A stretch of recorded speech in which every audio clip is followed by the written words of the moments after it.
দেহাও দিয়া মালিচ কৰি দিওঁ আজা নহয় মই মালিচ কৰি দিম তোমাক মামা এইফালে দেহা মাৰে নেকি নামৰে নহয় মই মালিচ কৰি দিওঁ আমাৰ দেহাক মালিচ কৰি আছোঁ আমাৰ দেহাত দুখো হৈছে ন মামা দুখো হৈছে দেহাত মই মালিচ কৰি আছোঁ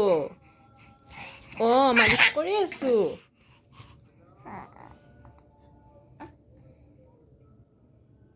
নহৰু তেল মালিচ কৰি আছোঁ মই ফুৰ্তি আমাৰ দেহাত মালিচ কৰাই ভাল পাইছি তাই ন মামা কি দিবা নালগে নাকি দিয়া